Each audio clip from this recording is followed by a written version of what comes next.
70% are saying it's B, and the remaining 15% are saying it's A, and 10 and 20% actually. 10% are saying it's A and 20% are saying it's D. Okay, it's B actually. So, is there anyone in the class who wants to take a lead on it and explain the thought process why B?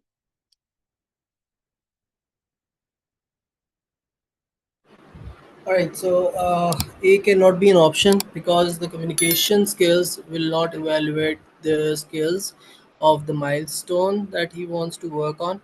So it's B because they have to evaluate the skills and determine how can they contribute on the project. Privately asking the PMO to assign a different resource is not like a valid thing to do. It's unethical. And for D, meet with the function manager of the new resource. I don't think so.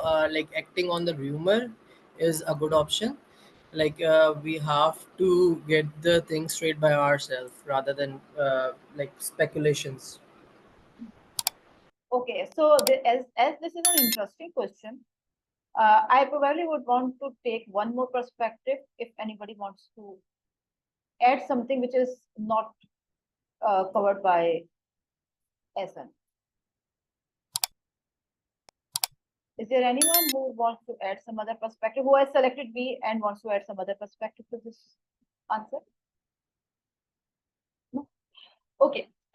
So this is a very common scenario in the practical world that people speak things about others without confirming, without evaluating, and at times to damage their reputation and uh, their uh, uh, their position in the departments and if it's within their teams, right? It's very common.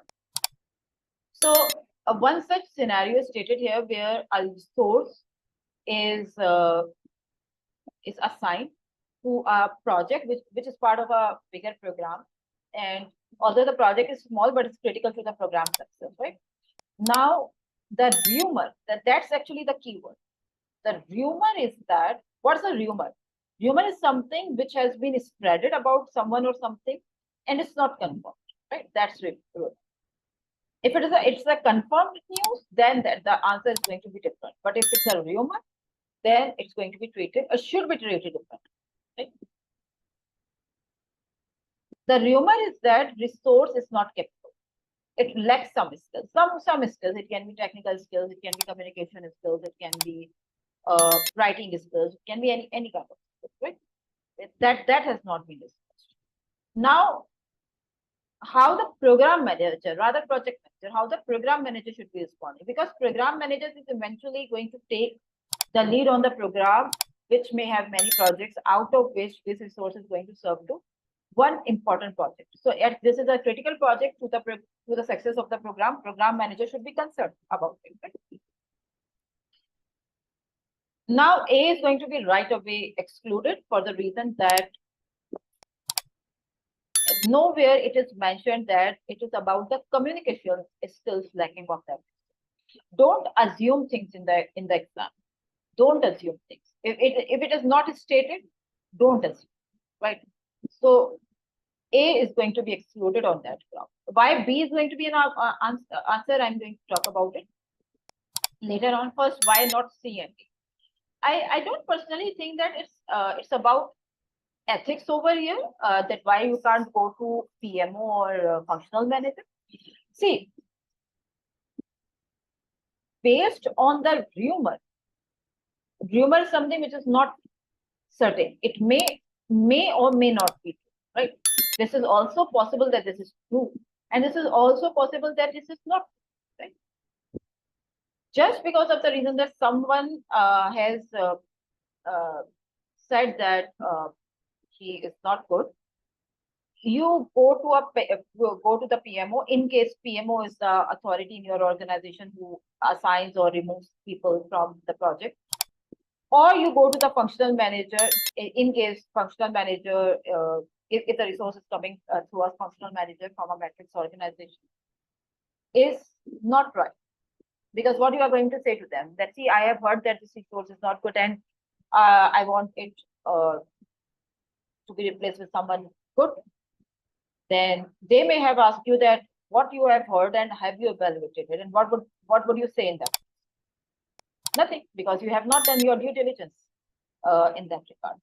B is actually talking about that involvement from the program manager, and it can be project manager for that project as well, to evaluate that resource on that ground for which he is anticipated or eligibility not capable of.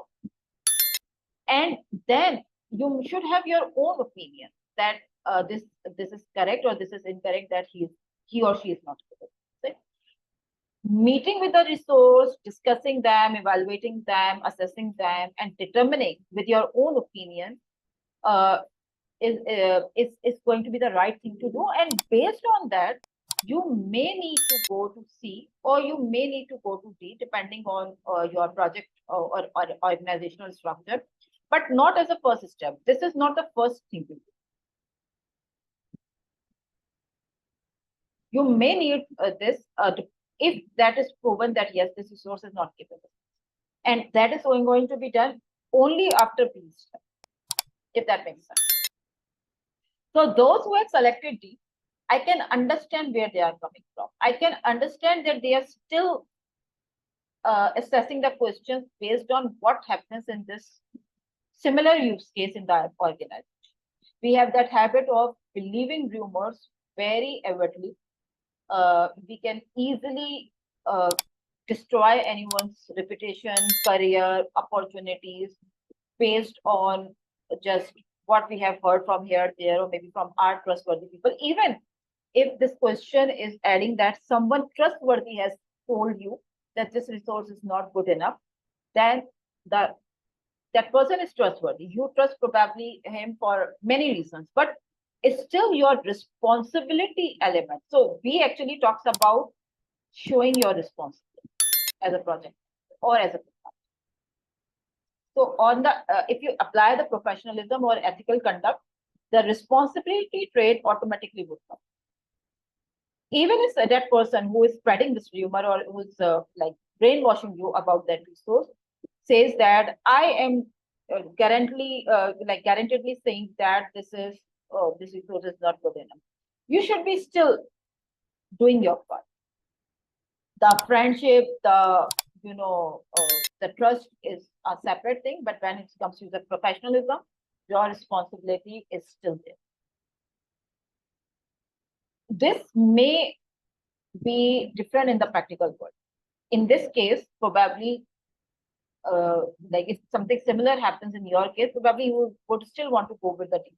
You probably would say that I don't have that much time to evaluate and to come up with an opinion and then decide whether to go with him or not. That's going to be your call. If you don't have time, maybe you delegate the responsibility. Like I said, responsibility can be delegated. You will probably delegate this responsibility of evaluating that resource to any trustworthy or to any capable team member in your project team, so that he can assess and evaluate and then report to you that yes, this is true or not. But altogether, withdrawing and removing yourself from the situation is not going to be the right professional thing.